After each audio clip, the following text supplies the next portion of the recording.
दोस्त, क्या आपने कभी सोचा है कि इतने बड़े, इतने प्राचीन और इतने शक्तिशाली देश हिंदुस्तान को लगातार 1000 सालों तक गुलाम क्यों रहना पड़ा? इसका जवाब आपको राजनीति या युद्धों की किताबों में नहीं मिलेगा। ओशो कहते हैं, इसका जवाब हमारे ही समाज की सबसे गहरी और सबसे जहरीली बीमारी में छिपा है, जिसे हम वर्ण व्यवस्था कहते हैं। आज हम बात करेंगे उस विचार की जो ओशो ने सालों पहले दिया था, जो गांधी जी और विनोबा भावे जैसे सुधारकों पर भी सवाल उठाता है, और जो ये समझाता है कि भीमराव अंबेडकर जी की बेचैनी, उनका क्रोध आखिर क्यों इतना जरूरी था।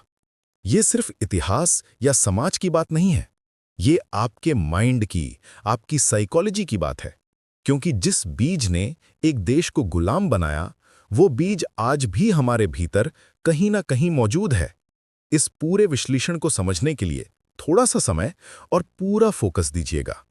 पार्ट 1, वर्ग और वर्ण का वैज्ञानिक अंतर। ओशो एक साइंटिफिक डिस्टिंक्शन करते हैं क्लास और कास्ट में। क्लास यानी वर्ग, गरीब और अमीर का वर्ग, ये दुनिया के हर समाज में मौजूद है। अमेरिका में भी है, चीन में भी है और यूरोप में भी है। इस वर्ग में फ्लूइडिटी होती है, मतलब एक गरीब आदमी मेहनत करके, स्ट्रगल करके अमीर बन सकता है। एक अमीर व्यक्ति अपनी गलतियों से गरीब हो सकता है। यहां गतिशीलता है। लेकिन कास्ट यानी वर्ण व्यवस्था, ये हिंदुस्तान की अपनी इजाद है। ओशो इसे एक फ्रोजन क्लास कहते हैं, एक ऐसा वर्ग जो बर्फ की तरह जम चुका है। जब ये व्यवस्था बनी तो इसका उद्देश्य क्या था? इसका उद्देश्य प्रतियोगिता यानी कंपटीशन को समाप्त करना था। अगर शूद्र वर्ग, जो संख्या में विराट है, अगर उसे ऊपर उठने की, ब्राह्मण या क्षत्रिय से कंपीट करने की आज़ादी दी जाती, तो उच्च वर्ग को अपना डोमिनेंस बनाए रखने में बहुत संघर्ष करना पड़ता। इसलिए इस सिस्टम ने निचले वर्ग के लिए उन्नति के सारे दरवाजे बंद कर दिए। एक ब्राह्मण का बेटा चाहे कितना भी मूर्ख हो, वो ब्राह्मण रहेगा, और एक शूद्र का बेटा चाहे कितना भी गुणी हो, वो शूद्र ही रहेगा। क्या आप इस साइकोलॉजी को समझ रहे हैं?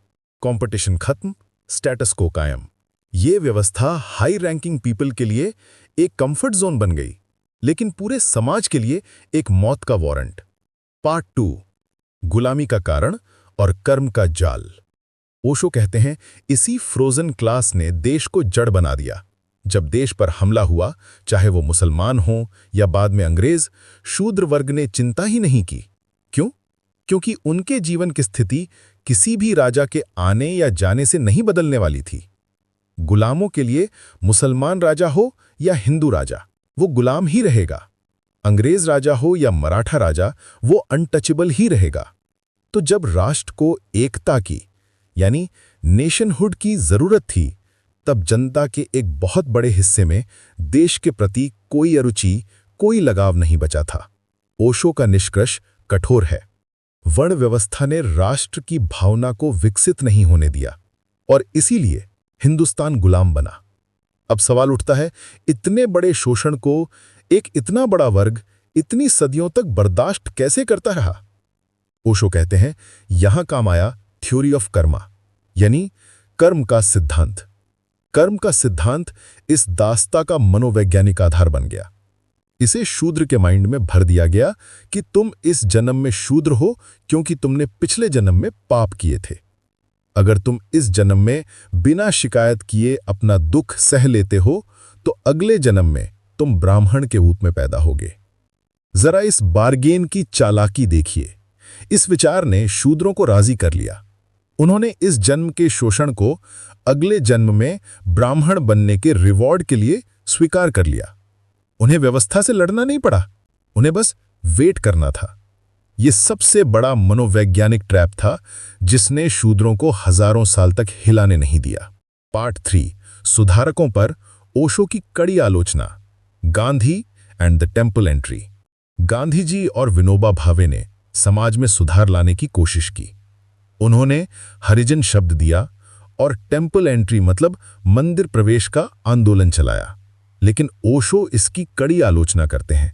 उनका तर्क बहुत तीखा और रेवोल्यूशनरी है। ओशो कहते हैं, शूद्रों को उसी मंदिर में प्रवेश दिलवाना जहां से वे सदियों से शोषित और बहिष्कृत हुए थे, ये क्रांति नहीं है। ये सिर्फ ब्राह्मण का अपने ढीले पड़ते पंजे को फिर से कसने की तरकीब है।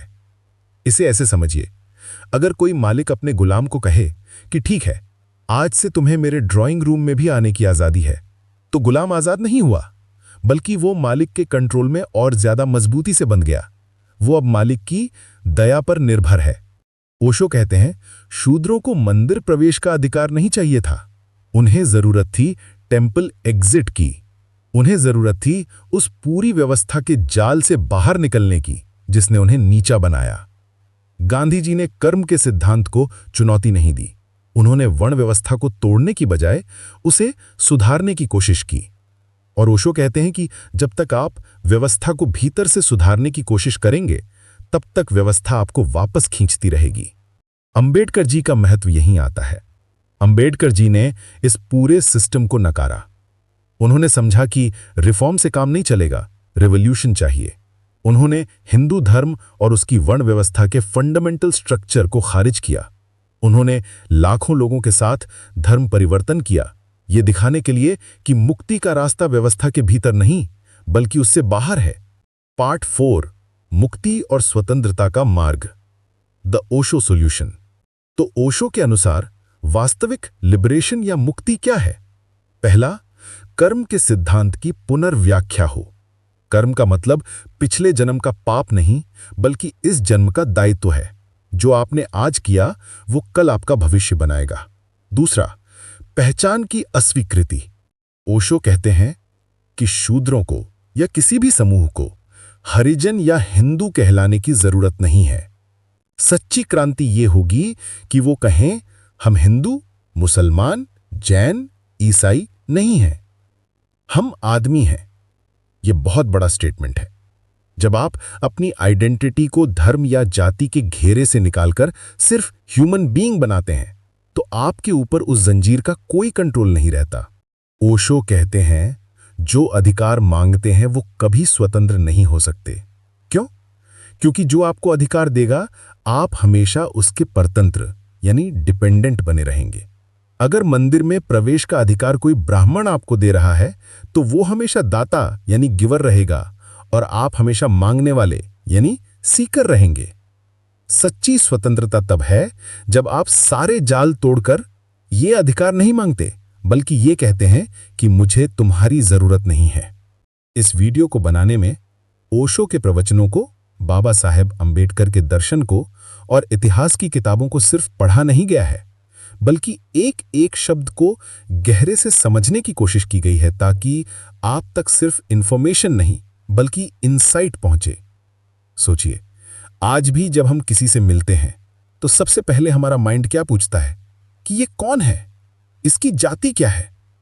अगर आप अब भी उस फ्रोजन क्लास को अपने माइंड से ढो रहे हैं, तो आप अनजाने में ही सही उस गुलामी की जड़ को सींच रहे हैं जिससे हमारे देश को इतना नुकसान हुआ। ओशो का ये विचार सिर्फ जाति पर नहीं है, ये हमारे माइंड की उस आदत पर है जो हर चीज को लेबल करती है, हर चीज को बांटती है। जब तक आप अपने भीतर के शूद्र और ब्राह्मण को मिटाकर सिर्फ आदमी नहीं बन जाते, तब तक आप पूरी तरह स्वतंत्र नहीं है। अगर इस विचार ने आपके भीतर थोड़ी सी भी हलचल मचाई हो, आपको ये विश्लेषण पसंद आया हो, तो इसे अपने दोस्तों के साथ जरूर शेयर करें। शायद एक छोटी सी चर्चा एक बड़ी क्रांति का पहला कदम बन जाए।